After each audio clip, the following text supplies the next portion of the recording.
Tanzania, East Africa, on the first leg of what should be a spectacular journey of well over 1,000 miles. My journey starts with a 300-mile voyage on Lake Tanganyika, on the world's oldest passenger ferry, the Liemba. Starting from Kasanga on Lake Tanganyika, the Liemba is taking me north all the way to Kigoma, gateway to nearby Gombe Stream National Park, where I'm going trekking in search of wild chimpanzees after getting there in a local lake taxi. Personal space, who needs it? Comfort? So overrated, right?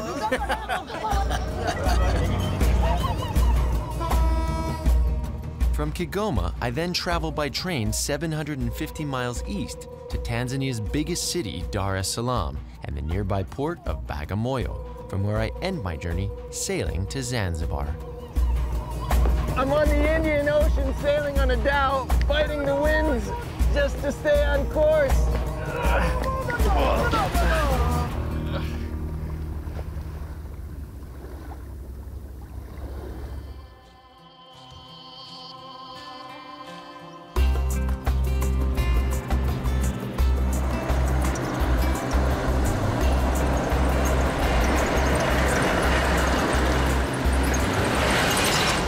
It's supposed to be a boat journey, and yet it's a big adventure just getting to Lake Tanganyika. We've been going for 6 hours since we landed at the nearest airport, but we're nearly there.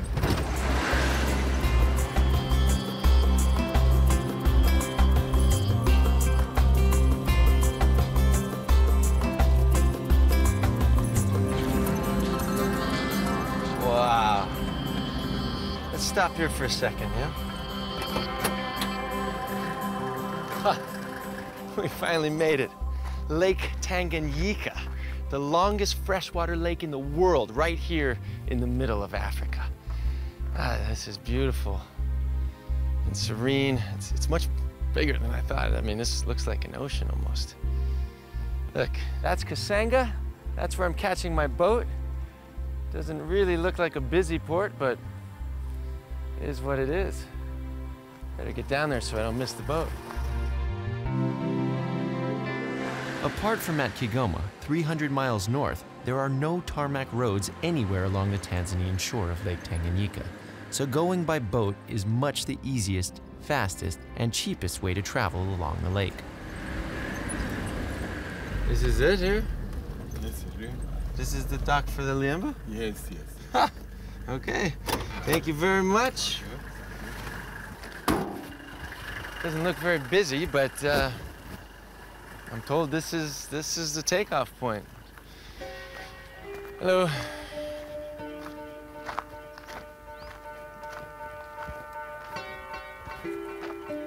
Liemba is coming? Just after sunset, the Liemba finally arrives.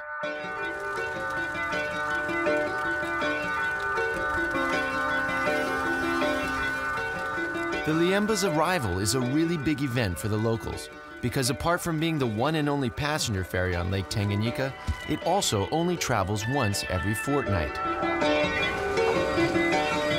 As well as transporting up to 200 tons of cargo, it can carry up to 600 passengers.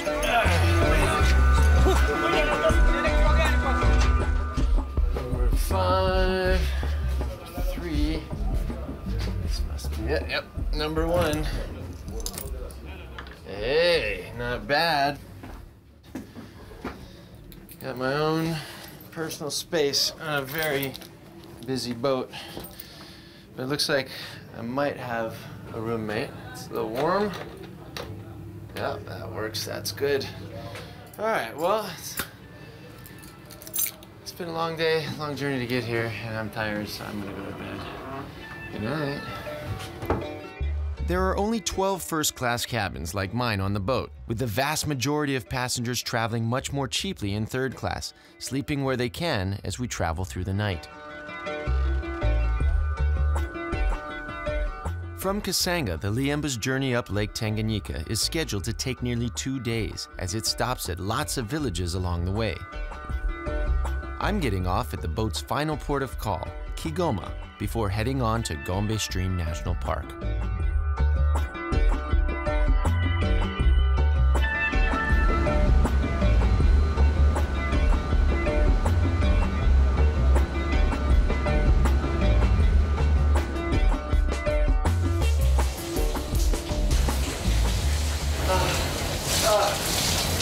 Doesn't smell the best in here, but the shower sure feels good.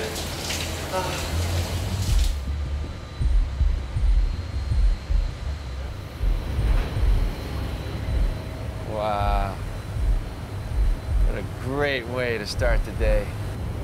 Who needs coffee when you got a view like this? This water is so pure blue. Ah. Life on the lake, huh?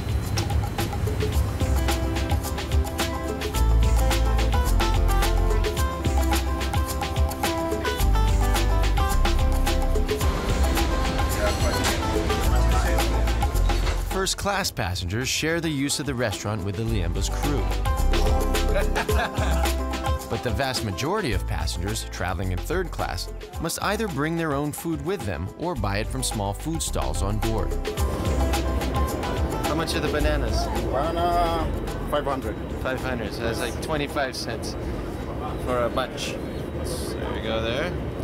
Well, I just want one banana, so you want one? Yeah, thanks. Why not, right?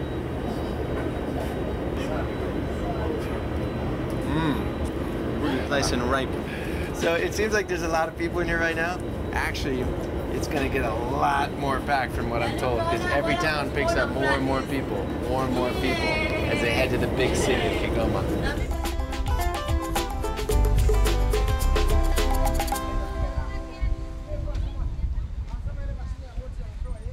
All right, so here's how it works. The Liemba pulls up to certain towns and villages, blows its horn really loudly, alerts them. They come out here. Most of these places don't have a dock, so they have to get in a boat, and they come on out and they exchange passengers or goods, do their thing, and then we move on. This is very chaotic, this whole process of getting on and off. It happens at every stop, and there's people pushing, shoving, shouting, screaming. Not just people, you got mattresses, look at that, and materials and suitcases. And they're bobbing up and down. It has to happen now through this one little door. I worry for these guys, and they're really scared they're gonna miss the boat. Horn blowing. If they do miss it, they don't get another chance for 2 more weeks. They need my help, okay?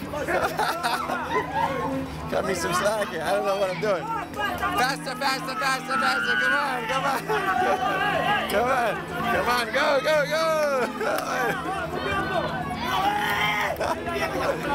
Bye-bye. Bye. Well, what about you? Are you enjoying? I really enjoy the this. transport? Yeah, yeah. Even foreigners have a good time with this. Yes, yes. Myself included.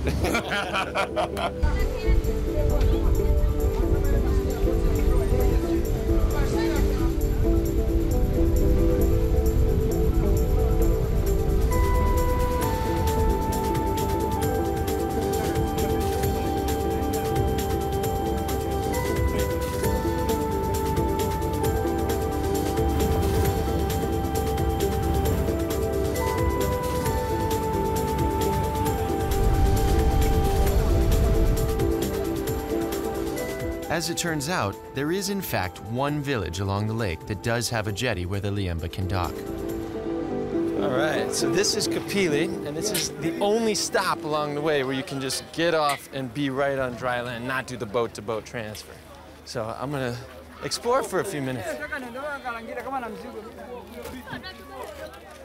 Hi. Hi, how are you? There's a church here, right? Like an old, the oldest church in Tanzania? Yes, there's one up there. Yeah? Yeah. How do I get there? Just straight up this path here? This one. Come, I'll show you. Yeah, you sure? Yeah, no problem. I have to wait here? Yeah. What's your name? Wandesha, and you? Zay. Zay, nice to meet you. Nice to meet you, too. Welcome to Kipili. Thank you. Yeah, it's no problem. It's not too far. Not too far. Yeah. So this boat only comes in every 2 weeks. You get a lot of tourists coming in here? Not a lot. The only way is through the boat, the Liemba. Yeah, that's the only way. Do people explore the church while they're here? Like, it's only a few minutes. We have to kind of hurry to get to the church and then get back on the boat. We miss it, doesn't come back for 2 weeks, right? Yeah, of course, that's what will happen. You need to hurry. There it is. Yeah, that's the one.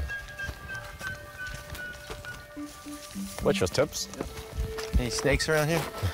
Yeah, you should be careful. Snakes. Here you are. That's in really good condition. I was expecting a ruin. Good location, that's for sure. Yeah. Top of the hill here. Ah, look at this. This is impressive. So, what year was this built? It was 1890s 1890s. And by white fathers, missionaries. The white fathers had a mission to free slaves around these areas. So they're going out buying slaves, acting like they're going to be the masters, but then bringing them here and not making them slaves. Yeah, and then they built the church. So the slaves actually helped build this? Yeah, they did. So they didn't build it as slaves being like forced to build it, but they were freed and offered, Yeah, if you want to help, you can. Sure, that's what happened. They're really talented and skilled Yeah. masons. Look at that. They did a really good job. Yeah, because they were offered freedom. Anything for freedom. Yeah, anything. No kidding. Oh, that's my boat. I gotta go. Okay. Thank you so much. Oh, Say a prayer, I make the boat. Okay, it was nice meeting you.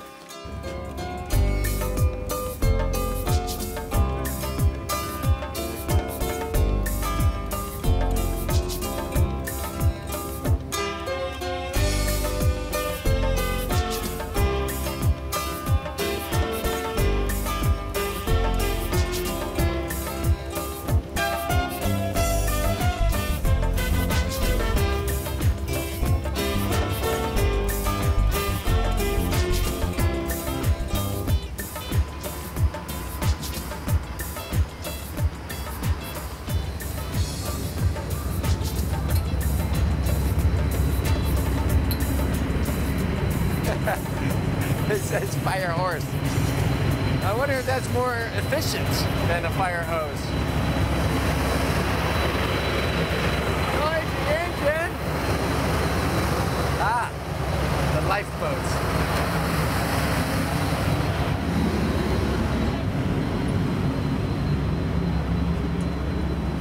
I'm a little concerned here because as you can see, each lifeboat only carries 39 people and there's only 2 on board.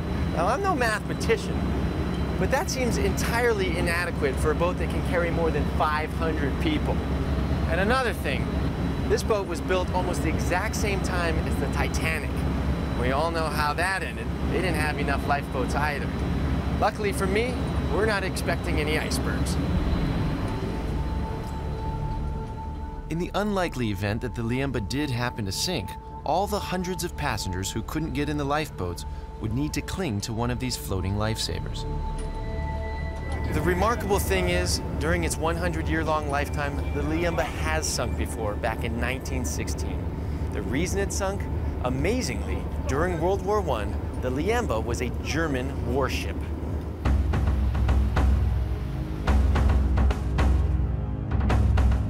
When it was built in 1913, the Liemba, originally named the Graf von Goetzen, was intended as a passenger ship on Lake Tanganyika, which was then part of colonial German East Africa. But when war broke out in 1914, it was converted into a warship and fitted with powerful guns designed to sink an enemy ship up to 7 miles away. World War I, although it mainly took place in Europe, of course, grew to involve Europe's many African colonies. Lake Tanganyika, in particular, bordered not just German East Africa, but also British Northern Rhodesia and the Belgian Congo. The Graf von Goetzen was used by the Germans as a troop ship to ferry its soldiers across the lake. But as it turned out, it never got the chance to fire its guns in anger. In June 1916, the Liemba, or Graf von Goetzen as it was called back then, was bombed from the air by Belgian seaplanes. A month later, with Allied ground forces closing in, The German commanders felt they had no other choice but to scuttle it or sink it themselves to prevent the British or Belgians from capturing it intact. After the war ended in 1918, the location of the sunken ship was discovered by the British and the Belgians. As it had been scuttled in shallow water, an ambitious recovery operation could be launched. And in 1924, after over a year's hard work, the huge 1,600-ton, 230-foot-long ship was raised to the surface successfully. Then renovated and renamed the Liemba. By the late 1920s, it was back in service as a passenger ship. It's absolutely astonishing that a ship this size could be raised from the bottom of the lake. And even more impressive, that after 8 years of being completely submerged underwater, from 1916 to 1924, that it was still in good enough condition to be put back into operation and is still being used today.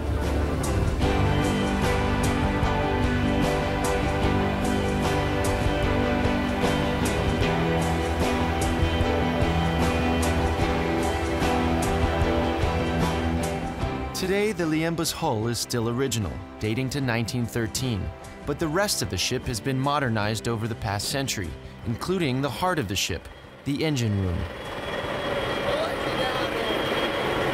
The engine room is very noisy, of course, when the ship's traveling at full speed, but luckily for my eardrums, we're coming up to a stop offshore from another village.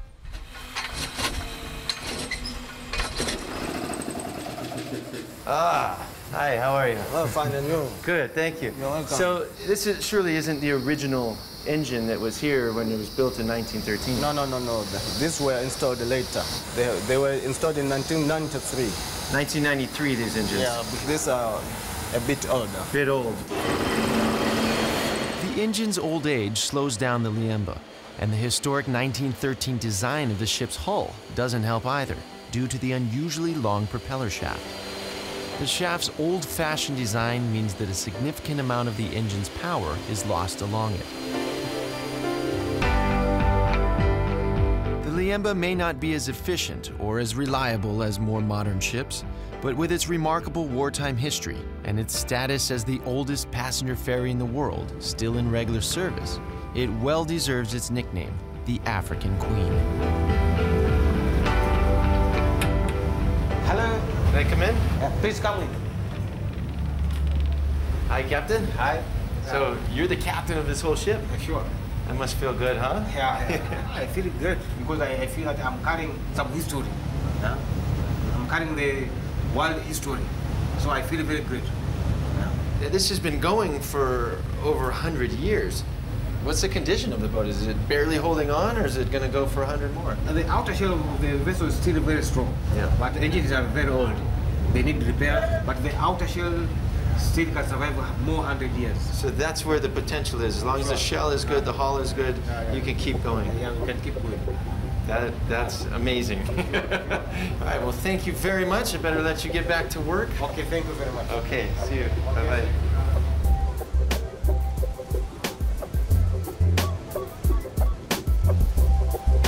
For all of its history, of course, the Liemba isn't as fast as more modern ships, but it's no bother. No one's in any rush, and it's a beautiful journey.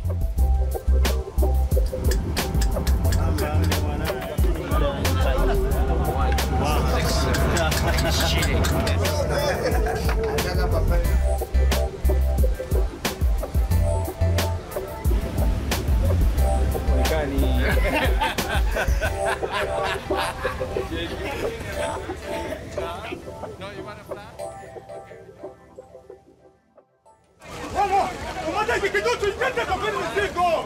We're into the last few hours of the voyage, but all through the night we continue to stop offshore from villages for more and more passengers to clamber on board.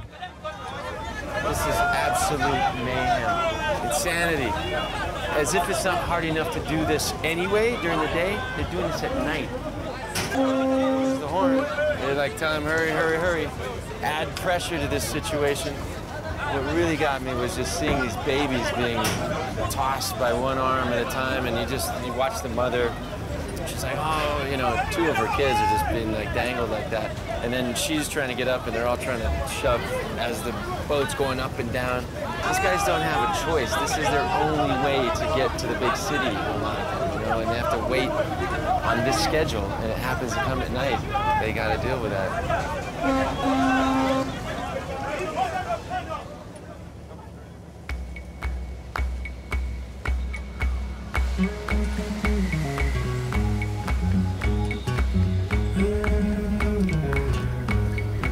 Morning.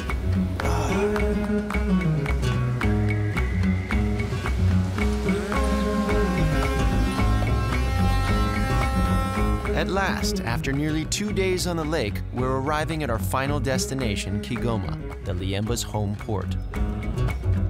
What an amazing experience to be part of such a historical ship that's been going for over 100 years and still going strong. That is one tough boat. No wonder they call her an African queen.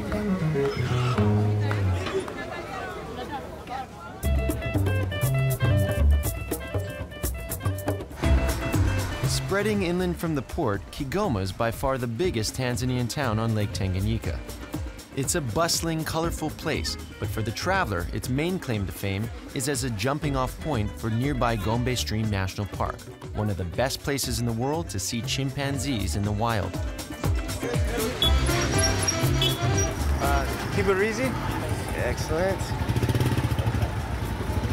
All right. There we go.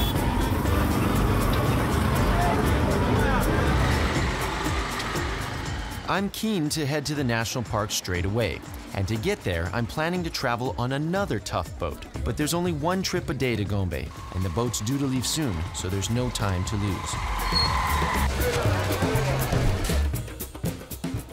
I'm traveling by boat on this next leg of my journey, not just by choice, but because Gombe Stream National Park isn't reachable by road. Catching a boat is the only way to get there.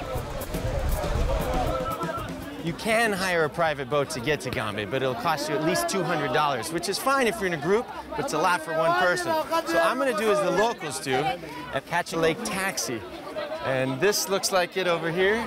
Could be an interesting trip. Is this going to Gombe? Yeah, that's the boat is going Gombe. No, it's now on. So how do I get there? Too. You're going there? Okay. Yeah, okay. We can go together. That was close. Oh man, I almost missed the boat. It looks a little crowded, but I guess you get what you pay for. As it happens, the price of the trip is just a couple of dollars.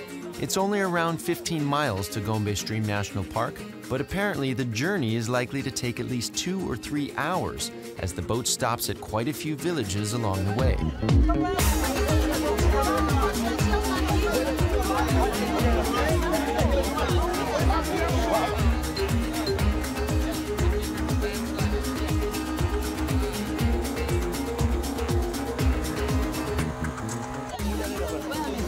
It's nice to finally stop. We're closer there. We've been going for an hour and a half. Yeah. So this is the last stop, huh, before Gombe? Yeah.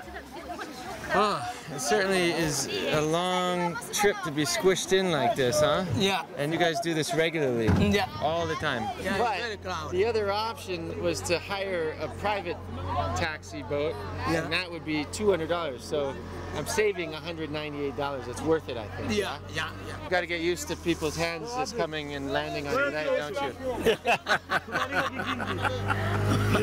It's really crowded. Yeah. But there is no way to escape it. Yeah.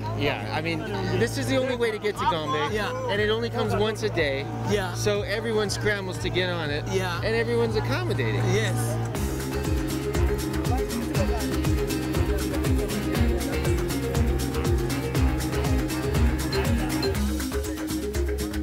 Bye, thank you. Wow. Are you sure that was only 3 hours? That felt like all day. There was one point I just got into this trance. It's so hot I just zoned out. We're finally here, Gombe. This is amazing. Yeah, and this is the entry of National Park. This is cool. And this is the gate where you can check in and enjoy the day and enjoy the forest, enjoy the chimpanzees. I appreciate it.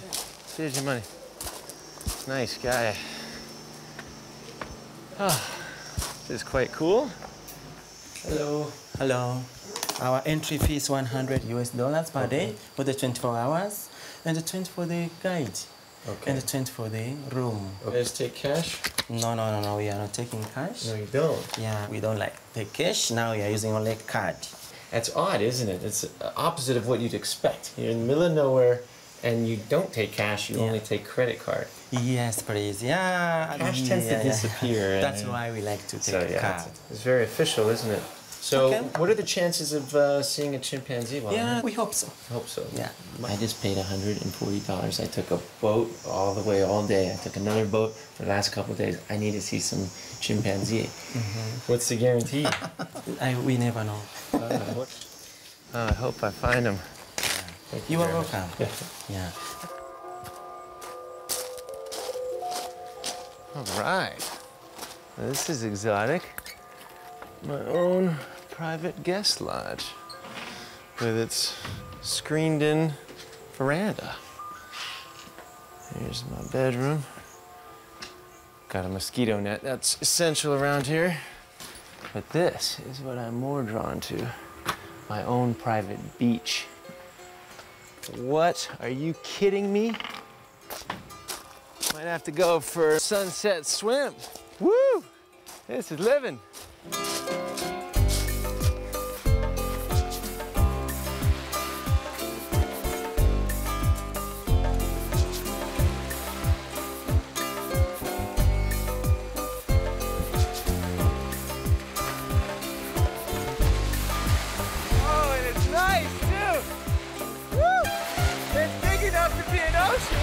But it's fresh water. This is so nice.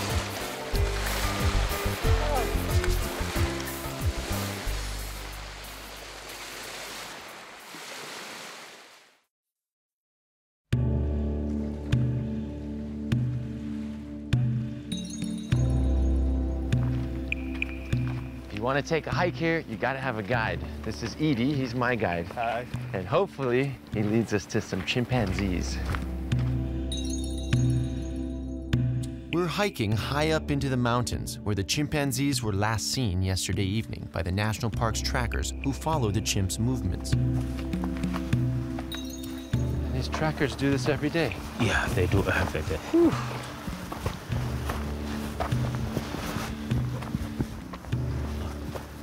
This is a good place to radio the trackers, just know where the chimps are. The reception's better up here. Yeah.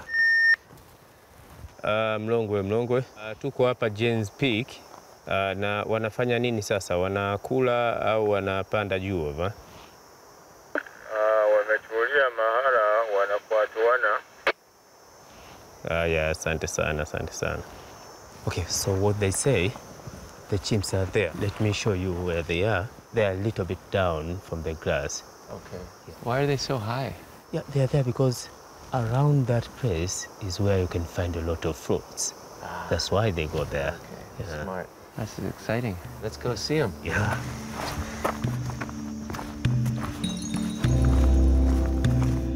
After another hour or so walking through the forest, we get all the way up to the tree line. I thought you said the chimpanzees were in the trees before the grass. Yeah. In order to reach there, we have to come up to the grass, then we go down there. We gotta go over to the next ridge. Once we've crossed the ridge, we get back into the forest, and finally, we're nearly there.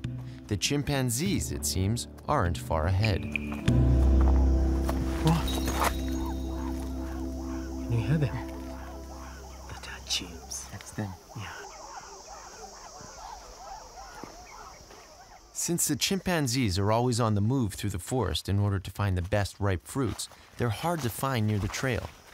But today, my luck is in. The main group of chimpanzees is still ahead of us. But before long, we catch up with a couple of stragglers right by the trail, a mother and her daughter. Okay. There's one in the tree. There's one down here. Just so loud here. So we can see some on the ground there. Let's go a little closer.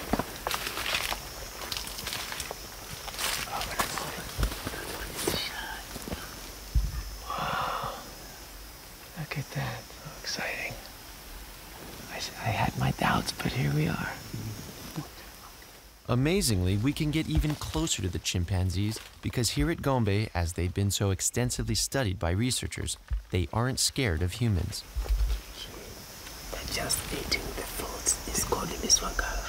Miswankala. Miswankala, that is the local name, and it is Uvaria angolensis. That is the scientific name. Scientific name. So they eat the ones that are ripe. So they just suck the juices and then spit out the seeds. Yeah. Should we be scared?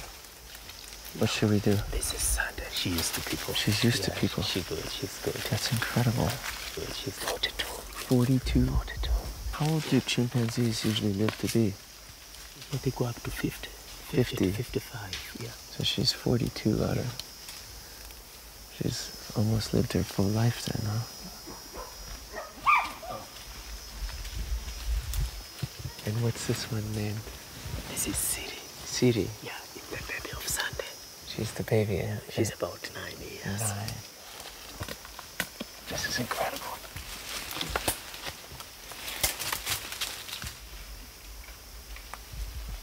Remarkably, a short distance further along the trail, we come across the rest of the group, numbering over 20 chimpanzees in all. This is amazing. 1, 2, 3, 4, 5, 6, 7, 8, 9, 10, 11, 12, 13, 14. But they're down on the ground, all of them. They're just resting after eating. Now they have to rest. Digesting. Yeah. And you can see Anna, they're just grooming, just to remove the ticks. They have ticks. They clean each other, yeah. How old is this baby? This On the left and the first one. she's about maybe 1 year. 1 year. Each one of these chimps has been accounted for. You guys know their age and their history. Everyone in the whole jungle. Yeah. It's amazing. But one of the group is missing. The leader, the alpha male.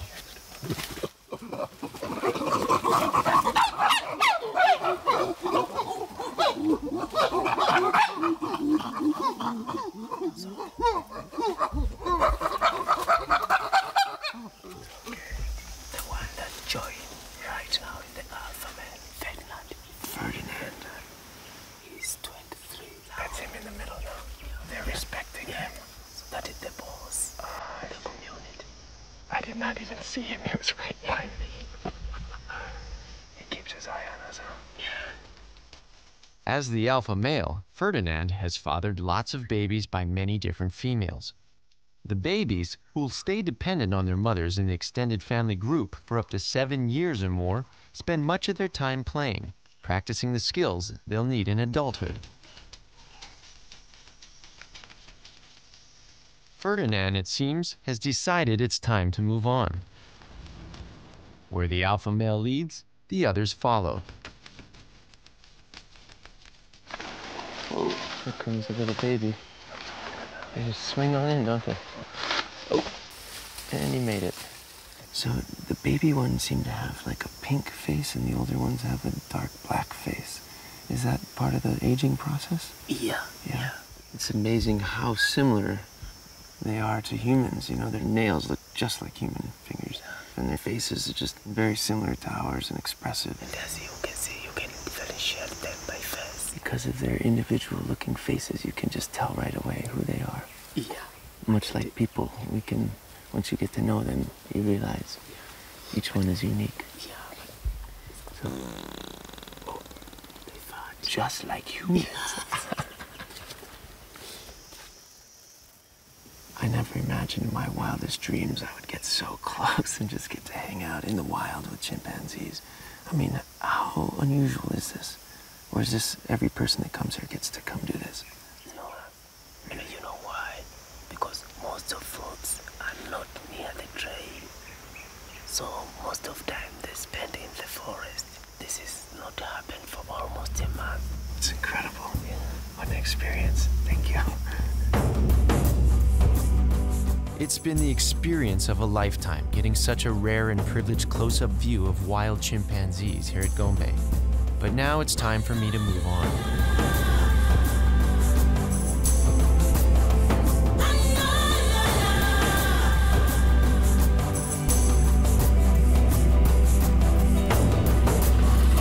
Bye, Gombe National Park. From From Gombe, I get a lift back towards Kigoma in the national park's own boat, so fortunately, I don't have to wait around for the once-a-day lake taxi.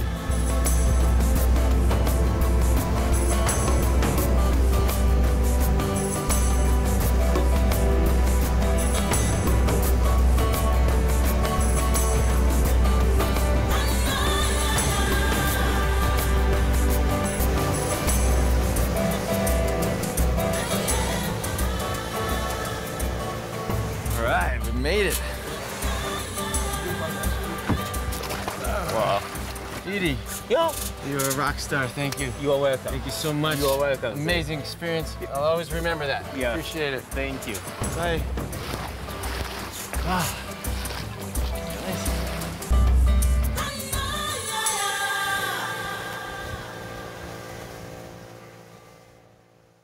But 150 years ago, it saw some hellish scenes.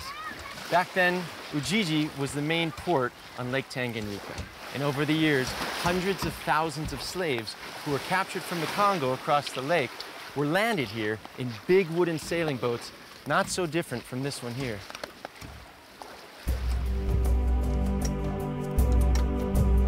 For the final part of my tough boat journey here in Tanzania, I'll be following the exact route that the slaves were taken on.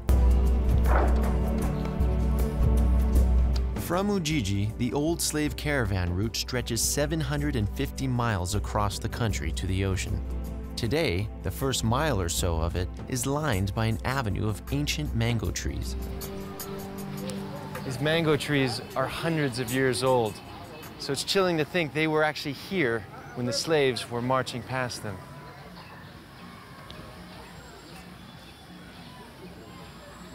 It may seem pretty now, but it's estimated that up to 1.5 million slaves marched this route from Central Africa to the East Coast. Along the way, tens of thousands died. If they were sick, if they couldn't keep up, they were just left here. So this is actually a road of death.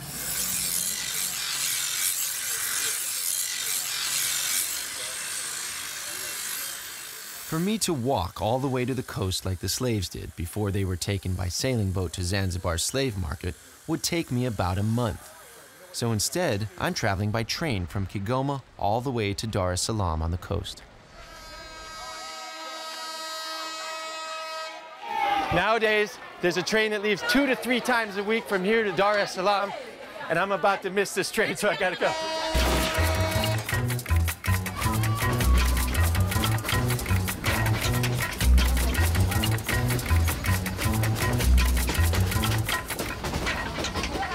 All right, so I bought my ticket in advance. It's 75,000 Tanzanian shillings, which is less than $40. Not bad. Actually really cheap for first class and a journey of over a day and a half. I'm in third class now, so I've got to get all the way to the front of the train.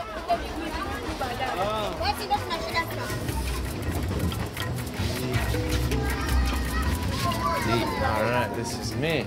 Not bad. Oh, there's actually a lot of space in here.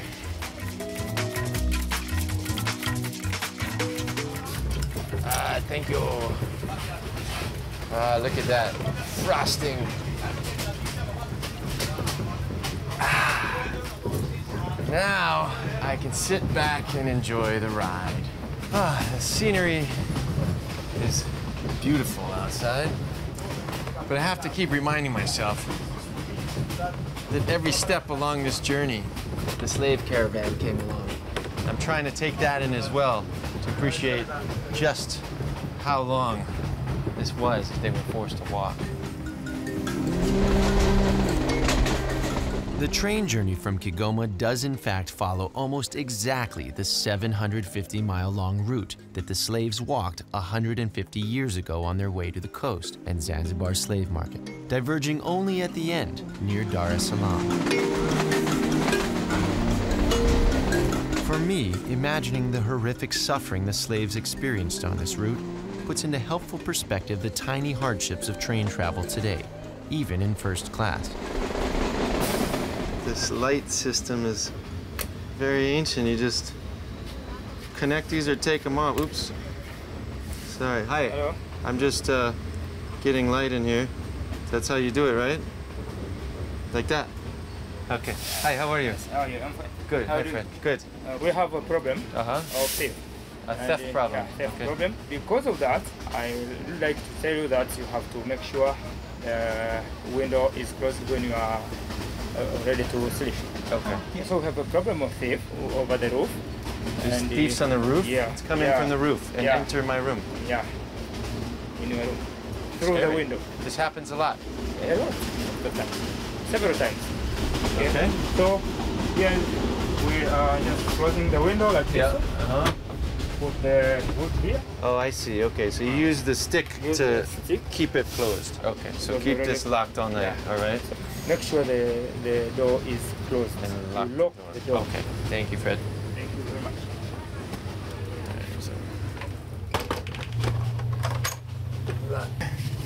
It's nice of that policeman to come in and make sure I understand that they're doing their part, but I need to do my part as well. All right, that is secure. Doors locked, windows secure, bags under there. Oh, and the light. Good night.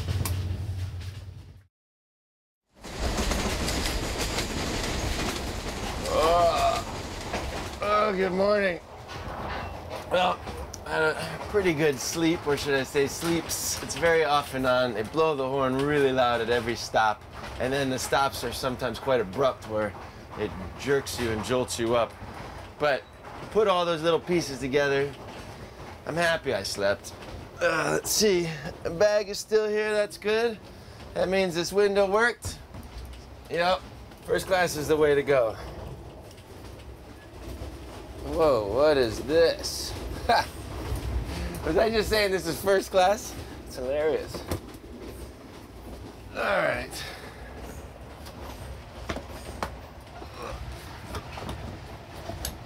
Get some fresh air in here. Oh, nice out.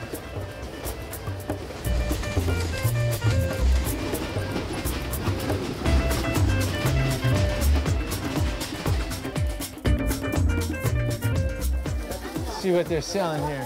Lots and lots of bananas and sugar cane. Sugar cane, please. Just a small piece. Okay, look at what I bought. Look at all this sugar cane I bought. I bought sugar cane for the whole train. Now I just got to figure out how I'm going to eat all this. I'm going to have so much sugar, I'm going to be amped up by the time I get there. Sugar cane for everyone! Woo! You want a piece of sugar cane? Some sugar cane? Yes. Okay. Okay, thank you. Ah, here we go. Someone who's eating sugar cane. They can explain to me. Hello, how are you? Good, thank you. Yeah. Can I get your help? Yeah, okay. I don't know what to do with it. Yeah. Do I chew this and swallow it? Yeah. Or just chew it and spit it out? Throw it out. You throw it? Yeah. And you hope nobody's on the other side? Nobody outside.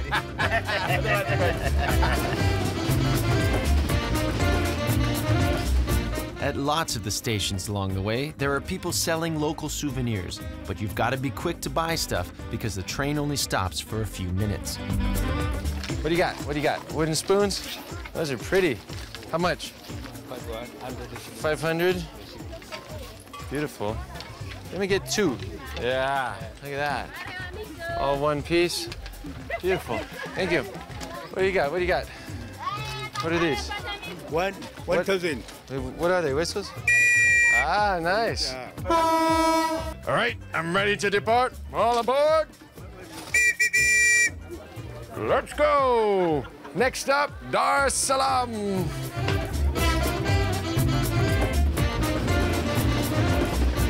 Finally, after a few more hours traveling through the countryside towards the coast, we reach Dar es Salaam and the end of the line.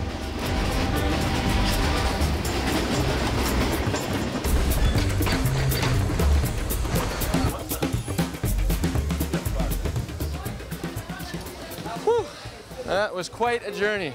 After 2 days on this train, I finally made it here to Dar es Salaam. But I'm not stopping here. Instead, I'm going further on up the coast to the old 19th century capital city, Bagamoyo. 40 miles up the coast from Dar es Salaam, Bagamoyo today is a small, sleepy coastal town full of crumbling ruins. But 150 years ago, it was a rich and busy slave port. the last site on the African mainland for hundreds of thousands of slaves who'd walked here all the way from Lake Tanganyika and beyond.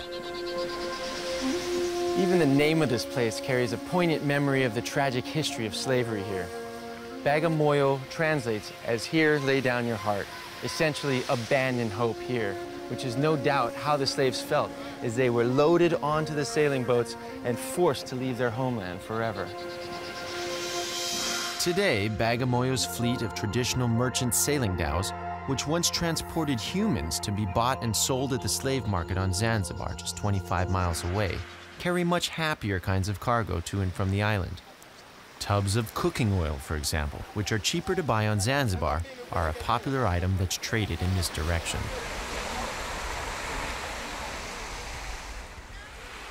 Tomorrow morning, many of the dhows will be sailing back to Zanzibar with other goods that are cheaper here on the mainland. To end my tough boat journey here in Tanzania, I'm hoping to hitch a ride to Zanzibar on one of the dhows. I just need to find a friendly captain who will take me. Excuse me, do you know where I can find the captain of one of these boats here? Edie. Edie. You okay? This guy in the red shirt? This one here. Edie. Jumbo. Hello. Are you the captain of one of these boats? Yeah, I'm the captain of the boat. Hi, I'm Zay. I'm Edie. Edie, nice to meet you. Are you guys making a trip anytime soon to Zanzibar? Yeah, we expect to leave at 6 a.m. 6 a.m. tomorrow. Excellent. I'm wondering if I can hop on board with you guys, Yeah. just catch a ride. I'll pay, but just I need a ride. Yeah, no problem. It's possible? Yes. Yeah. So how much would that cost? Okay. Pay me $200. 200. Yeah. No, it's too much. I'll give you 150. You want it? Okay. Let's not complain. Okay. All right. You happy with that? Yeah. Okay. Excellent. So I'll see you what time tomorrow? 6 a.m. 6 a.m. All right. I'll see you then. Okay. Asante sana. Be good. Okay.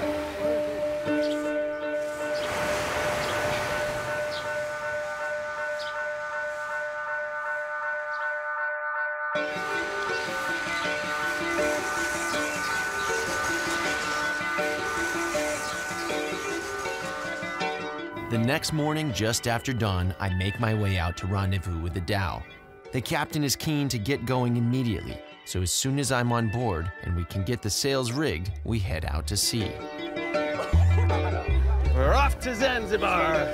Traders have sailed the Indian Ocean in beautiful dhows like this one for not just hundreds, but thousands of years, and it feels very special to be making this journey in such historic fashion.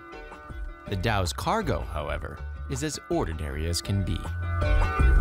So, what are you guys taking here?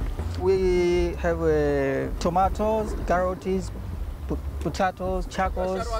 So it's mostly produce you're bringing to the island. They don't grow it over there, huh? Yeah. So we're going very slow. Is this the pace we go the whole time? Yeah. Especially if you have the wind like this, we have to go slowly. So how long will it take to get to Zanzibar? 5 or 6 hours, but all of this depends how the wind it blows. 5 or 6 hours? Yeah. That is a long day. Well, we better hope for some wind. Well, it's good that it's not too sunny yet, because it's going to get hot, huh? Yeah.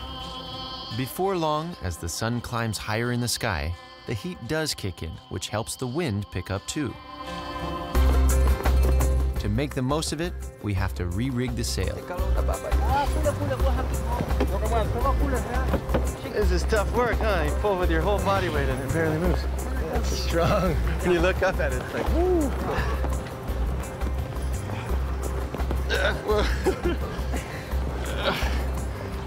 With the work done and the wind now fully in our sail, happily, I can just sit back and enjoy the rest of the spectacular ride to Zanzibar.